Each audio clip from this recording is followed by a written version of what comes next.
ಸುಳ್ಳು ಹೇಳಕತ್ತಿಲ್ಲಪ್ಪ. ನಿಜವಾಗ್ಲೂ ನಿನ್ನ ಅಳಿಯ ಹೇಳಿರೋ ಮಾತು ನನ್ನ ಮೇಲೆ ನಂಬಿಕೆಂದ್ರ ಇಲ್ಲಂದ್ರ ಅವನ್ ಕೇಳ್ಬೇಕಾರ. ಅವ ನೀನರ ಹೇಳವ. ಅಲ್ಲ, ಮೊನ್ನೆ ಫೋನ್ ಮಾಡಿದಾಗ ಎಲ್ಲ ಆರಾಮೈತಿ ಅಂತ ಹೇಳಿದ್ನಲ್ಲ, ಈಗ ಯಾಕೆ ಹಿಂಗಾಯ್ತು? ಅಂದ್ರ ನಿನ್ನ ಮಾತಿನ ಅರ್ಥ ನಾನಾ ಸರಿ ಇಲ್ಲ, ನಿಮ್ಮ ಅಣ್ಣಂಗೆ ನಾನಾ ತೊಂದರೆ ಕೊಟ್ಟಿನಿ, ಅದಕ್ಕೆ ನಿಮ್ಮ ಅಣ್ಣ ನನ್ನ ಮನೆ ಬಿಟ್ಟು ಹೊರಗೆ ಹಾಕ್ಯಾನ.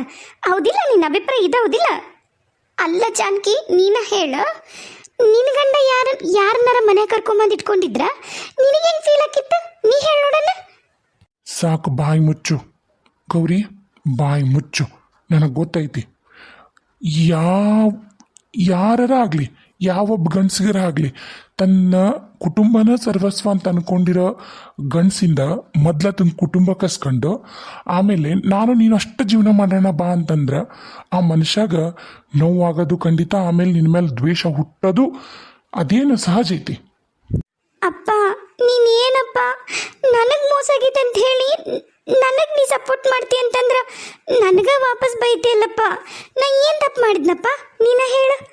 ಅಲ್ಲಪ್ಪ, ಎಲ್ಲ ಹೆಂಗಸ್ರಂಗ ನಾನು ನನ್ನ ಗಂಡನ ಜೊತೆಗೆ ಬಾಳೆ ಮಾಡಬೇಕು ಅಂದೆ. ತಪ್ಪನಪ್ಪ ಅದು? ಅವ ನೀನ ಹೇಳು. ಹ್ಞೂನ್ರಿ, ನನಗ ಆಂಟಿ ಅಂತನ ಇಷ್ಟು ದಿನ ಅತ್ತೆ ಅಂತಿದ್ನಲ್ಲ, ಇಲ್ಲ ಆಂಟಿ ಅಂತ ಹೇಳ್ತಾನೆ.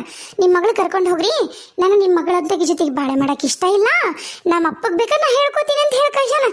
ಅಂಥವ್ನ ಜೊತೆಗೆ ನನ್ನ ಮಗಳು ಬಾಳೆ ಮಾಡ್ಬೇಕೇನ್ರಿ? ನಿಜವಾಗ್ಲು ಏನು ಅವಶ್ಯಕತೆ ಇಲ್ಲ, ಅದಕ್ಕೆ ನಾನೇ ಕರ್ಕೊಂಬಂದ್ಬಿಟ್ಟೆ.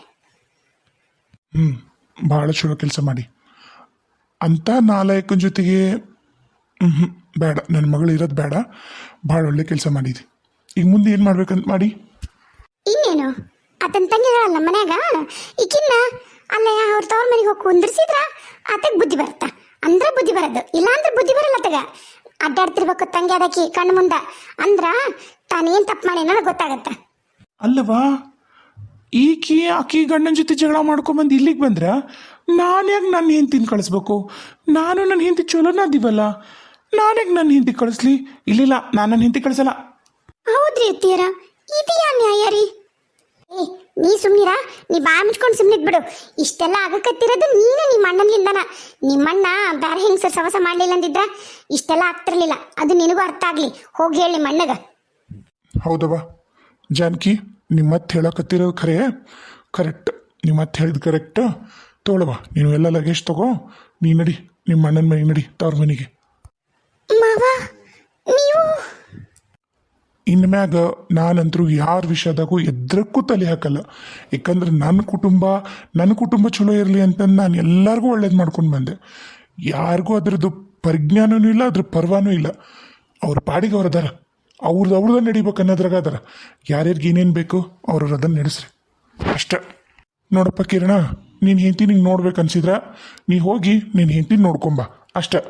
ಅಪ್ಪ, ನೀನು ಜಾನಕಿಗೆ ಕಿರಣಣ್ಣಗ ಡೈವರ್ಸ್ ಕೊಡ್ಸು, ನಾನು ಅವ್ನು ಡೈವರ್ಸ್ ಕೊಡ್ತೀನಿ. ಅವಾಗಲೇ ಗೊತ್ತಾಗೋದು. ಏ ಗೌರಿ, ಏನು ನಿನಗ ಏ ಗೌರಿ ಅಂದಿದ್ದು ತಲೆಯಾಗ ಏನು ಬುದ್ಧಿ ಐತಾ, ಏನು ಸಗಣಿ ಐತಾ? ಅಷ್ಟು ಗೊತ್ತಾಗಲ್ಲ ನಿನಗ? ನಾನು ನನ್ನ ಗಂಡ ಯಾಕೆ ಡೈವರ್ಸ್ ಕೊಡಬೇಕು? ನಿನಗಂಕರು ತಿಕ್ಕದ ಕೊಟ್ಟು ಜಾಸ್ತಿಯಾಗಿ ನೀ ಕೊಟ್ಟು ಬಂದಿ ಅಂದ್ರೆ ನನಗೂ ಹಂಗ ಅಂತ ತಿಳ್ಕೊಂಡು ಏನು ಮಾವ? ಏನು ಮಾವ ಇದೆಲ್ಲ? ನೋಡವಾ ಜಾನು, ಗೌರಿ ಹೇಳಕತ್ತೀರ ಕರೆಕ್ಟ್ ಐತಿ. ಡೈವರ್ಸು ಆಮೇಲೆ ನೋಡೋಣ. ಸದ್ಯಕ್ಕಂಕರು ನಿಮ್ಮ ಅಣ್ಣನ ಮನೆ ನೀ ಹೋಗೋದು ಭಾಳ ಚಲೋ. ಮಾವ, ಈ ವಿಷಯದಾಗ ನಿಮ್ಮ ಅಪ್ಪನೂ ತಲೆ ಹಾಕಲ್ಲ ಇನ್ನ. ಯಾಕಂದ್ರೆ ನಮ್ಮ ಮನೆಗಿರೋ ಪರಿಸ್ಥಿತಿ ಬಹುಶಃ ಎಂದು ಸರಿ ಆಗದೆ ಇರೋದು. ಎಲ್ಲವೂ ನಾಯಿ ಬಾಲ, ಎಲ್ಲವೂ ಡೊಂಕ. ಎಷ್ಟು ನೀ ಸೀದಾ ಮಾಡೋಕೆ ಹೋದ್ರೂ ಆಗೋದಿಲ್ಲವು. ನೀನೇನಂತೀಪ್ಪ ಕಿರಣ? ಅಪ್ಪ, ನನಗೆ ನಾನು ಹೆಂಡತಿ ಬಿಟ್ಕೊಡಕ್ಕೆ ಮನಸ್ಸಿಲ್ಲಪ್ಪ. ಇಷ್ಟೊತ್ತಿಗೆ ನಾನು ರೋಡ್ನೊಳಗೆ ನಿಂತ್ಕೋಬೇಕಾಗಿತ್ತು. ಜಾನು ಆಗಿದ್ದಕ್ಕನ ನಾ ರೋಡನ್ನು ನಿಂದ್ರತನ ತಪ್ಪಿಸಿ ನಾನು ಚೆಂದಾಗಿ ಬಾಳೆ ಮಾಡ್ಕೊಂಡು ಹೋಗಂಗೆ ಮಾಡಿರೋದು. 4 ಮಂದಿ ಒಳಗೆ ನಾನು ಬಂದಿರೋದು. ಇಲ್ಲ ಅಂದಿದ್ರೆ ಇಷ್ಟೊತ್ತಿಗೆ ನಾನು ಏನಾಗಿ ಹೋಗ್ತಿದ್ನೋ ಏನೋ. ಇಲ್ಲಪ್ಪ, ನಾನು ನನ್ನ ಹೆಂಡತಿ ಬಿಟ್ಟಿರಲ್ಲ, ನನ್ನ ಹೆಂಡತಿ ಬಿಟ್ಕೊಡಲ್ಲ. ನೋಡವ ಅಣ್ಣನ, ನನ್ನ ಜೀವನಕ್ಕಿಂತ ತನ್ನ ಹೆಂಡತಿ ಜೀವನನೇ ಇಂಪಾರ್ಟೆಂಟ್ ಅಂತಾನ. ತಂಗಿ ಜೀವನ ಹೆಂಗಾರ ಹಾಳಾಗೋಗ್ಲಿ ಅಲ್ಲ ಕಿರಣಣ್ಣ? ನಿನಗೆ ಸೊಕ್ಕು ಜಾಸ್ತಿಯಾಗಿ ನಿನ್ನ ಗಂಡನ ಬಿಟ್ಟು ಬಂದಿ ಅಂದ ಮಾತ್ರಕ್ಕೆ ನನಗೇನು ಸೊಕ್ಕು ಜಾಸ್ತಿ ಆಗಿಲ್ಲ. ನನ್ನ ತಲೆಯಾಗ ಬುದ್ಧಿ ಐತಿ. ನಾನು ಯಾವುದೇ ಕಾರಣಕ್ಕೂ ಜಾನು ಡೈವರ್ಸ್ ಕೊಡಲ್ಲ. ಅಲ್ಲ ಕಿರಣ, ನಿನ್ನ ತಂಗಿ ಮೇಲೆ ಎಷ್ಟು ನಿನಗೆ ಪ್ರೀತಿ ಇಲ್ಲ? ಅವ ನೋಡಲ್ಲಿ, ಅವ ವಿನಯ ತಂಗಿಯಾರ ಸಂಬಂಧ ಹೆಂಡ್ತಿನ ಬೇಡ ಅಂತ ಬಿಟ್ಟವ ನನ್ನ ನೀನೇನ್ಲ. ಹೌದಪ್ಪ ಕಿರಣ, ಹೌದು. ಅದು ಆಮೇಲೆ ನೋಡೋಣಂತ. ಮೊದ್ಲು ನೀನು ಹೆಂಡತಿನ ಊರಿಗೆ ಕಳ್ಸೋ ವ್ಯವಸ್ಥೆ ಮಾಡು. ರೀ ಮಾವಾರ್ ಹೇಳೋದನ್ನ ಕೇಳೋಣ, ನಾನು ಬಿಟ್ಟು ಬರ್ಬರಿ. ಯಾಕೋ ನಿಮ್ಮೂರ್ ದಾರಿ ನೀ ನೋಡಿಲ್ಲನ? ಅದಕ್ಕೆ ನನ್ನ ಮಗನ ಬರ್ಬೇಕನ? ಹೋಗೋಗ್ ಸಾಕ. ಬಂದಿರಕ್ಕಿಗೆ ಹೋಗೋದು ಗೊತ್ತಿರೋದಿಲ್ಲನ? ಹೋಗೋದು ಸುಮ್ಮನೆ ಹೋಗಿ ಬ್ಯಾಮ್ಚ್ಕೊಂಡು. ಜಾನು, ಲೋ ಶೀಂತಿಲ್ಲ ಅಲ್ಯಾ? ನಾಚಿಗೇರಿ. ಅವ ತಂಗಿ ಮೇಲೆ ಪ್ರೀತಿ ಇರೋದು ನೋಡಿ ನಿನ್ನ ಪ್ರೀತಿ ನೋಡಿ ನನಗ ನಾಚಿಕೆ ಆಕತೈತಿ. ತಾಯಿ ಮೇಲೂ ಪ್ರೀತಿ ಇಲ್ಲ, ತಂಗಿ ಮ್ಯಾಗನು ಪ್ರೀತಿ ಇಲ್ಲ. ರೀ ಒಂದು ಒಳ್ಳೆ ಲಾಯರ್ಗೆ ಹೋಗಿ ಭೇಟಿಯಾಗ್ರಿ. ಭೇಟಿಯಾಗಿ ಹಿಂಗೆ ನೀವು ಕೇಸ್ ನಡೆಸ್ಬೇಕಂದ್ರ ಯಾವತ್ತೂ ಆತ ಮದ್ವಿನ ಆಗ್ಬಾರ್ದು. ಮದ್ವೆ ಹೆಸರು ಕೇಳಿದ್ರೆ ಆತ ಜಿಗುಪ್ಸಿ ಬರಬೇಕು. ಹಂಗೆ ಕೇಸ್ ಹಾಕಣ. ಬರೋ ಕೇಸ್ ಎಲ್ಲ ಹಾಕಿ ಮತ್ತೆ ಡೌರಿ ಕೇಸ್ ಹಾಕ್ತೇನೆ, ನೋಡ್ತೇರಿ. ನನಗೆ ಯಾವ ಲಾಯರು ಗೊತ್ತಿಲ್ಲ. ನಿನಗೆ ಗೊತ್ತಿದ್ರ ನೀ ಕರ್ಸ್ಕೊಂಡು ಮಾಡು. ರೀ ಅವ್ವ ಏನಮ್ಮ ಇದು? ಅಣ್ಣನೂ ಸಪೋರ್ಟ್ ಮಾಡವಲ್ಲ, ಅಪ್ಪನೂ ಸಪೋರ್ಟ್ ಮಾಡವಲ್ಲ. ನಾ ಏನು ಮಾಡಲಿ ಈಗ? ಸುಮ್ಮನಿರು ಗೌರಿ, ಸುಮ್ಮನಿರು. ನಿಮ್ಮಪ್ಪಂದು ಸೊಕ್ಕ ಜಾಸ್ತಿ ಆಗೈತಿ, ಏನು ಮಾಡೋಕ್ಕಾಗಲ್ಲ. ಇನ್ನು ನಿಮ್ಮಣ್ಣ ಅವ ಉಪಯೋಗಿಲ್ಲ ಬಿಡ, ಅವನ ತಲೆ ಕೆಸ್ಕೊಬೇಡ. ನಾನು ಒಂದು ಒಳ್ಳೆ ಲಾಯರ್ ನೋಡ್ತೀನಿ, ನೋಡಿ ಕರೆಸ್ತೀನಿ. ಡೈವರ್ಸ್ ಕೇಸ ಹಾಕೋದು ಕೊಳಿಲಿ ನನ್ನ ಮಗ ಗೊತ್ತಾಗತ್ತ ಅಂದ್ರೆ ಜೈಲಾಗ. ಹ್ಞೂನವ, ಎಷ್ಟು ಚಂದ ಹೇಳಿದ್ನು ಗೊತ್ತೇನು? ಜೈಲಿಗೆ ಕಳಿಸು, ನಾನು ಹೊರಗೆ ಬಂದಮೇಲೆ ಆರಾಮಾಗಿ ಸರುಣ್ ಮದುವೆಗೆ ಆರಾಮ್ ಇರ್ತೀನಿ ಅಂತ ಹೇಳೋಣ. ಆರಾಮಿರ್ತಾನ? ಇರಲಿ ನೋಡೋಣ. ಅಪ್ಪ, ಚಿಕ್ಕಮ್ಮ, ಬಾರಪ್ಪ ವಿನಯ. ಯಾಕ ಮಧ್ಯ ಮಧ್ಯಾಹ್ನ ಬಂದ್ಬಿಟ್ಟು? ಆಕೆಲ್ಲದಳ ನಿಮ್ಮ ಗಂಗಾ ಚಿಕ್ಕಮ್ಮ. ನಾಳೆ ಮತ್ತೆ ಫಂಕ್ಷನಿಂದೆಲ್ಲ ರೆಡಿ ಮಾಡಿಲ್ಲ? ಅಪ್ಪ ಅದು ಯಾಕ ಎಲ್ಲರೂ ಆರಾಮದಾರಲ್ಲ? ಏನಾತು? ಎದಕ್ಕೆ ಸಪ್ಪಗದಿದಿ? ಅದೇನಿಲ್ಲಪ್ಪ, ನಾನು ಗೌರಿನ ಮನೆಯಿಂದ ಹೊರಗೆ ಹಾಕ್ಬಿಟ್ಟೆ ಅಪ್ಪ. ನನಗಿನ್ನಕ್ಕೆ ಜೊತೆಗೆ ಇರೋಕ್ಕಾಗಲ್ಲಪ್ಪ, ನಿಜವಾಗ್ಲು. ನಾನು ನೀವು ಹೇಳಿದ್ರಿ ಅಂತ ಹೇಳಿ ಎಲ್ಲನೂ ಕೇಳಿಕೊಂಡು ಆಕೆ ಹೆಂಗೆ ಹೇಳ್ತಾಳೆ ಹಂಗೆ ಹೇಳಿದೆ. ಆದ್ರೆ ನನಗಿನ್ನ ಉಸಿರು ಕಟ್ಸ್ಕೊಂಡು ಬದುಕೋಕ್ಕಾಗಲ್ಲಪ್ಪ. ನೀವೇನಾರು ಅಂದ್ಕೊಳ್ಳಿ, ನನಗಿನ್ನಾಗಲ್ಲಪ್ಪ. ಆತಪ್ಪ, ಆತು. ಜೀವನದಾಗ ಅದು ಒಂದ ಅನ್ಸುತ್ತ, ಭಾಳ ಮಾಡಿ ನಾನು ಮಾಡಿರೋ ದೊಡ್ಡ ತಪ್ಪು ಆತು. ನಾನು ಸಣ್ಣ ವಯಸ್ಸು ದುಡುಕಿ ನೀವು ನಿರ್ಧಾರ ಮಾಡ್ತೀರಿ ಅಂಥೇಳಿ ನಿಮ್ಮನ್ನು ಒಂದು ಮಾಡೋ ಪ್ರಯತ್ನ ಮಾಡಿದೆ. ಅದೇನೇ ಮಾಡಿದರೂ ಆಗಿಲ್ಲ ಅಂದಮೇಲೆ ನಾನು ಬಲವಂತ ಮಾಡಲ್ಲ.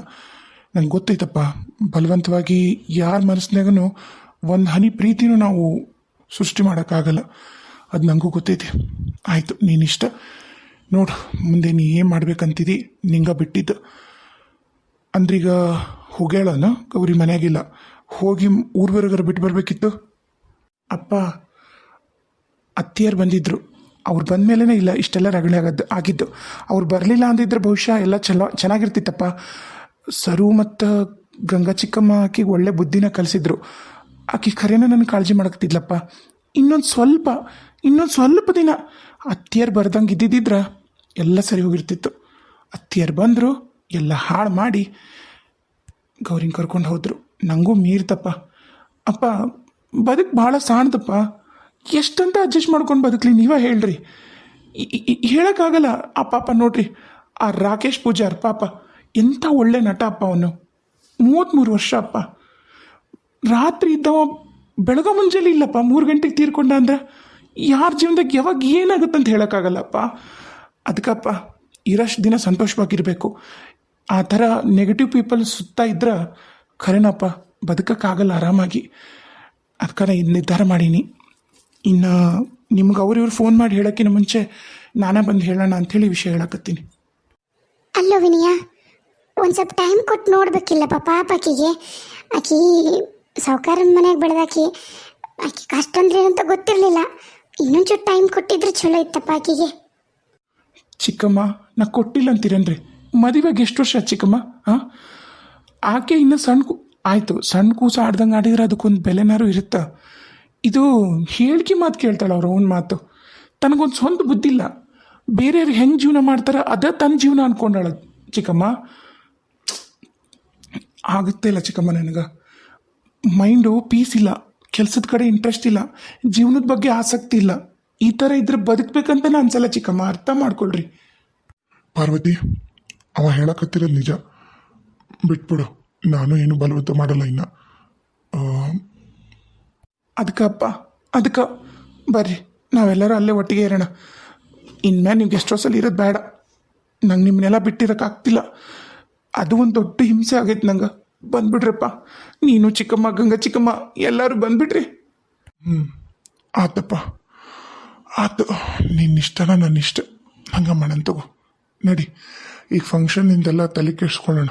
ಆಮೇಲೆ ಎಲ್ಲಿಗೆ ಬರಬೇಕು ಏನು ಅನ್ನೋದು ಯೋಚನೆ ಮಾಡೋಣಂತ.